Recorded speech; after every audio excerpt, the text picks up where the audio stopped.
ಈ ಸಮ್ಮರಲ್ಲಿ ನೀವೇನಾದರೂ ಈ ಮಿಸ್ಟೇಕ್ಸ್ ಮಾಡ್ತಿದ್ರೆ ದಯವಿಟ್ಟು ಸ್ಟಾಪ್ ಮಾಡಿ. ಏನೇನೆಲ್ಲ ಮಿಸ್ಟೇಕ್ಸ್ ಮಾಡ್ತಿದ್ದೀರಾ ಎಲ್ಲ ಹೇಳ್ತೀನಿ. ಈ ಪೇಜ್ನ ಇನ್ನೂ ಫಾಲೋ ಮಾಡ್ಕೊಂಡಿಲ್ಲ ಅಂದರೆ ಫಾಲೋ ಮಾಡ್ಕೊಳ್ಳಿ.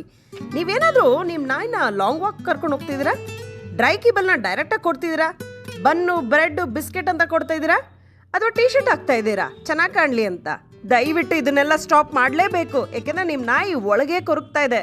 ಮೊದಲನೇದಾಗಿ ಕಿಬಲ್ಸ್ನ ನೀರಲ್ಲಿ ನೆನೆಸಿಟ್ಟು ಸಾಫ್ಟ್ ಆದ ನಂತರ ಕೊಡಿ. ಎರಡನೇದು ಮಜ್ಜಿಗೆ ಮೊಸರನ್ನ ಜಾಸ್ತಿ ಕೊಡಿ, ಏಕೆಂದರೆ ಅದು ನ್ಯಾಚುರಲ್ ಪ್ರೋಬಯೋಟಿಕ್ಸು ಹೀಟ್ನ ರೆಡ್ಯೂಸ್ ಮಾಡಿ ಡೈಜೆಷನ್ನ ಇಂಪ್ರೂವ್ ಮಾಡುತ್ತೆ. ಇನ್ನು ಸೌತೆಕಾಯಿ ವಾಟರ್ ಮೆಲನ್ನ ದಯವಿಟ್ಟು ಕೊಡಿ, ಏಕೆಂದರೆ ಹೈ ವಾಟರ್ ಕಂಟೆಂಟ್ ಇರುತ್ತೆ, ಬಾಡಿನ ಕೂಲ್ ಮಾಡಿಸುತ್ತೆ. ಇನ್ನು ಬಾಯ್ಲ್ಡ್ ಚಿಕನ್ ಕೊಡ್ಬೋದಾ? ಎಸ್ ಕೊಡ್ಬೋದು, ದಯವಿಟ್ಟು ಕೊಡಿ, ಆದರೆ ಆದಷ್ಟು ಎಗ್ನ ಜಾಸ್ತಿ ಕೊಡಬೇಡಿ. ಇನ್ನು ಊಟದಲ್ಲಿ ಸಿಂಪಲ್ ಮೀಲ್ಸ್ ಕೊಡಿ, ಅಂದರೆ ಲೈಕ್ ಕರ್ಡ್ ರೈಸ್ ಕೊಡ್ಬೋದು, ಕಿಚಡಿ ಥರ ಮಾಡಿಬಿಟ್ಟು ಕೊಡ್ಬೋದು. ಸೊ ಆಮೇಲೆ ಯಾವಾಗಲೂ ಫ್ರೆಶ್ ವಾಟರ್ನ ಕೊಡಿ, ನೀರನ್ನ ಅವಾಗವಾಗ ಚೇಂಜ್ ಮಾಡ್ತಾಯಿರಿ. ಮಾರ್ನಿಂಗು ಮತ್ತು ಈವ್ನಿಂಗು, ಲೇಟ್ ಈವ್ನಿಂಗ್ಸು ಅಂದರೆ ತಂಪು ಹೊತ್ತಿನಲ್ಲಿ ವಾಕಿಂಗ್ ಕರ್ಕೊಂಡು ಹೋಗೋದನ್ನು ಮಾತ್ರ ಮರಿಬೇಡಿ. ಮಧ್ಯಾಹ್ನದ ಹೊತ್ತು ಲಾಂಗ್ ವಾಕ್ ಕರ್ಕೊಂಡು ಹೋಗೋದು ಅವನ್ನೆಲ್ಲ ದಯವಿಟ್ಟು ಅವಾಯ್ಡ್ ಮಾಡಿಬಿಡಿ. ಟೀ ಶರ್ಟ್ಸ್ ಹಾಕ್ತಿದ್ರೆ ದಯವಿಟ್ಟು ಹಾಕಬೇಡಿ, ಹೀಟ್ ಸ್ಟ್ರೋಕ್ ಆಗೋ ಚಾನ್ಸಸ್ ಇರುತ್ತೆ. ಇನ್ನು ಲಾಸ್ಟ್ನೇದು ಸ್ವಲ್ಪ ಲೈಟಾಗಿ ಗ್ರೂಮಿಂಗ್ ಮಾಡಿಸ್ಲೇಬೇಕು. ಇದನ್ನೆಲ್ಲ ಫಾಲೋ ಮಾಡೋಣ, ಯಾಕೆಂದರೆ ನಮ್ಮ ಪೆಟ್ಸ್ ಹ್ಯಾಪಿ ಆಗಿದ್ರೆ ನಾವು ಹ್ಯಾಪಿ ಆಗಿರ್ತೀವಿ ಅಲ್ವಾ.